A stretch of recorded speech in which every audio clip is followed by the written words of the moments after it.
voy a explicar el motivo por cual pasado mañana vamos a estar, ¿no? Vamos a estar allí en Bruselas porque estamos en un mes, este mes de diciembre del año 2025, que es absolutamente crucial para discutir en Europa, y así lo van a hacer los jefes de Estado y de Gobierno precisamente el próximo día 18 en el Consejo Europeo, cuestiones que tienen que ver con el marco presupuestario de la PAC, con acuerdos comerciales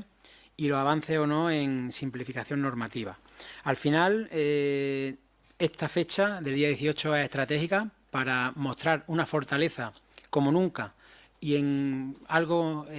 inédito, si me permitís la expresión, es poner a todo el sector de acuerdo, no solo el sector agrícola, sino ONG, sindicatos de clase,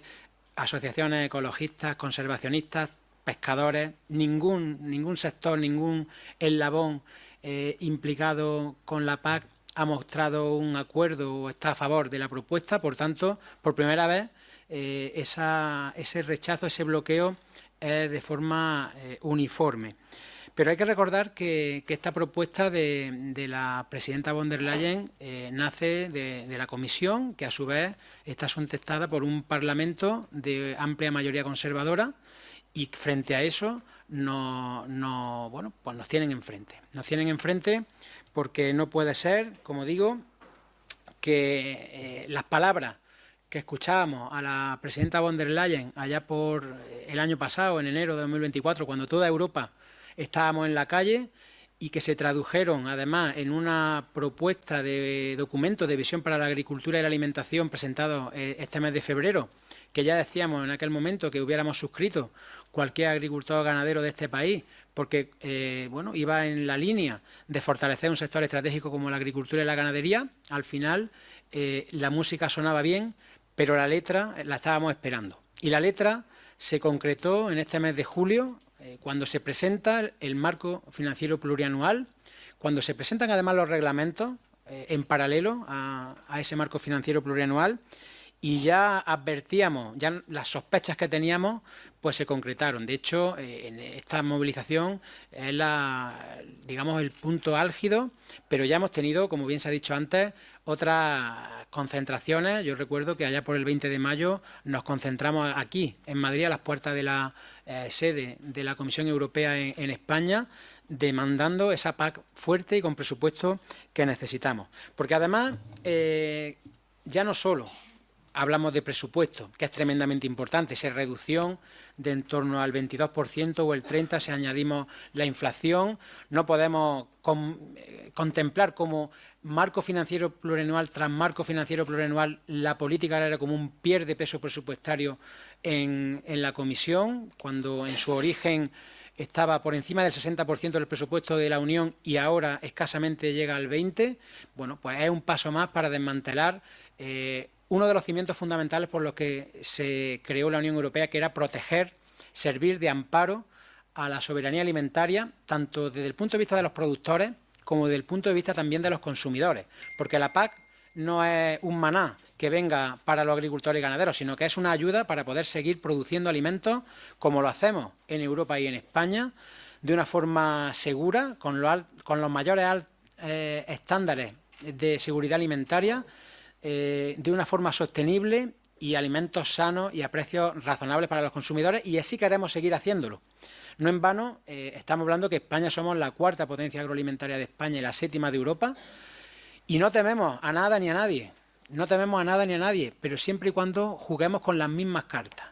siempre y cuando tengamos las mismas reglas del juego y no se cambien, y muchas veces estamos viendo que además se cambian una vez iniciada la partida, ¿no? Con lo cual, como digo, queremos seguir produciendo alimentos, y para eso necesitamos el amparo de una PAC fuerte, de una PAC a la altura y de una PAC tal y como la conocemos, con ayuda directa, con un desarrollo rural, y que no sea que no tenga el alto grado de renacionalización que ahora hay, porque lo que no podemos consentir es que además se contemple la posibilidad de distintos apoyos a agricultores y ganaderos en función del país o la región a la que pertenezcan a partir del año 2028. No puede ser que la competencia desleal nos la generemos nosotros mismos en función de la voluntad política del ministro de Economía de turno de cada uno de los 27 Estados miembros. Aquí tenemos que, primero, jugar con las mismas reglas en Europa para competir y para funcionar en el mercado único de esos 450 millones de habitantes para los que trabajamos, y evidentemente con el alto grado de renacionalización eso se pierde. Para terminar con la PAC, sí que también nos gustaría de nuestra organización puntualizar algunas cuestiones que vemos en la propuesta positiva, porque siempre se puede sacar algo positivo, aunque evidentemente pesa mucho más lo negativo a estas alturas de la película. Y lo que vemos como positivo es que se establecen criterios para que efectivamente la ayuda esté dirigida en función de la importancia que tenga la actividad agrícola en cada perceptor, fortaleciendo el papel de los agricultores profesionales. También se aboga por un reparto más justo y más social de las ayudas, desde el punto de vista de reforzar el capping o la degresividad. No tiene sentido que tenga el mismo nivel de apoyo la hectárea número 10 que la número 1000 de una explotación, bajo nuestro punto de vista, y también el incremento en la ayuda asociada. En definitiva, la PAC no puede seguir siendo una fuente de desigualdad, y en este sentido hay cuestiones que pretenden corregir todo esto. La segunda cuestión por la que nos concentramos pasado mañana tiene que ver con la política comercial. Ya he comentado algunas cuestiones, pero es importante señalarlas. Es importante porque no podemos consentir que una vez más y de forma reiterada el sector agrario sea moneda de cambio de cualquier acuerdo comercial. No podemos consentir que, además hemos visto en fechas muy cercanas, por ejemplo, el acuerdo Unión Europea-Marruecos, que sirve además para blanquear la ocupación del territorio, de un territorio como el Sáhara Occidental,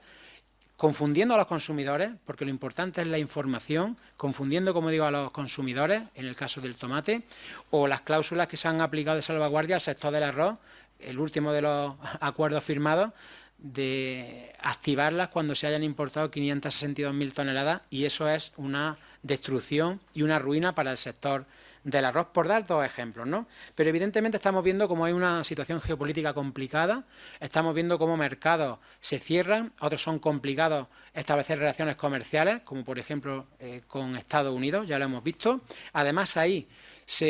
por parte de la Comisión Europea se claudicó a la imposición de la administración Trump y se firmó un acuerdo, entre comillas, con las condiciones únicas y exclusivamente que Estados Unidos puso, con lo cual mostró aún más la debilidad que tiene la Unión Europea en este momento. Como digo, es tiempo de abrir nuevas vías comerciales, pero siempre y cuando, insisto, juguemos con las mismas cartas y tengamos las mismas reglas del juego. Está en ciernes el acuerdo con Mercosur. Se firmó el pasado 6 de diciembre ese acuerdo Mercosur en Montevideo, el inicio de ese acuerdo. La parte comercial está en ciernes, probablemente en pocos días tengamos noticias de esa evolución, y tiene que ser un acuerdo que sea beneficioso y que sea una oportunidad para los productores europeos, y que sirva también para desarrollar zonas también del espacio Mercosur, pero siempre y cuando haya unas relaciones comerciales justas, siempre y cuando haya esa reciprocidad, esas cláusulas de salvaguardia, cuestiones que tienen que ver con la producción, con el bienestar animal, con el uso de antibióticos, de hormonas, deforestación, condiciones laborales. Todo eso se contempla y tiene que seguirse, y tiene que haber un seguimiento, y tiene que haber recursos para controlar ese acuerdo. La activación de esas cláusulas de salvaguardia tienen que ser efectivas, reales, un control en frontera también fuerte, y en definitiva pedimos recursos para que se vigile y se controle ese acuerdo, que para ciertos sectores en nuestro país puede ser una oportunidad, y hablo del aceite de oliva o el vino, y para otros es una clara amenaza, como el vacuno de carne, el avícola, la miel, el azúcar o también el arroz, ¿no? En definitiva, acuerdos comerciales que tienen que tener la importancia que como sector estratégico tenemos y que debe de reconocer la Comisión Europea. Y el tercer y último punto, una agenda de simplificación real. No puede ser que los agricultores y ganaderos echemos más tiempo con los papeles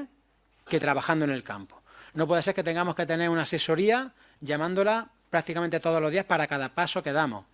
Y eso tiene que corregirse. Nosotros, insisto, estamos de acuerdo en seguir haciendo las cosas bien. No queremos que además se nos imponga dar pasos atrás en materia de seguridad alimentaria, de sostenibilidad, de producir alimentos sanos, etcétera. Pero tiene que ser con esa confianza que tienen que tener las administraciones en los agricultores y ganaderos, porque no hay nadie más interesado en producir bien que nosotros mismos, porque nuestras explotaciones son nuestro presente y deben de ser nuestro futuro.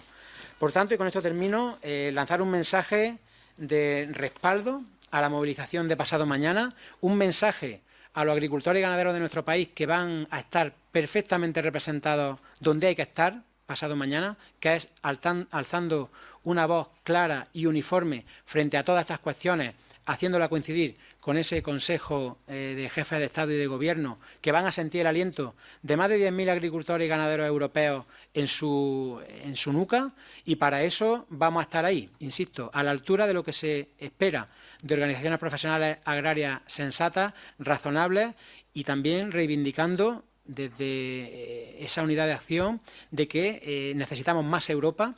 porque fuera de Europa hace mucho frío, pero una Europa que esté a la altura de lo que necesitamos como sector y no una Europa que vaya dando pasos atrás en su constitución y pasos atrás en el fortalecimiento del sector agrario. Por tanto, nos veremos en Bruselas y esta será, en función de lo que veamos y de la reacción que haya,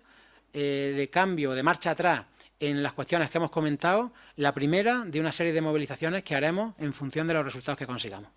Yo voy a hacer sobre todo referencia a la segunda de las preguntas que hacía sobre las declaraciones de ayer de la presidenta von der Leyen.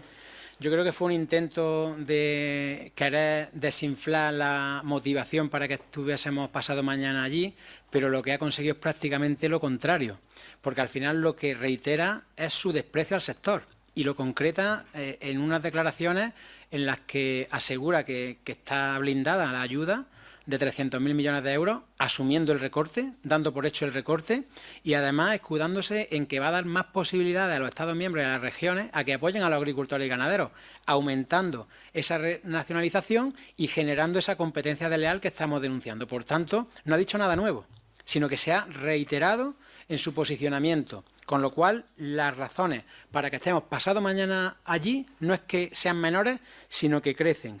El hecho también de que hace pocos días anunciara una modificación en ese fondo país para que pasar del 5 al 10% el presupuesto obligatorio a desarrollo rural no es más que una medida de maquillaje y no entra en el fondo. Y además, insisto, lo corrobora con las declaraciones de ayer.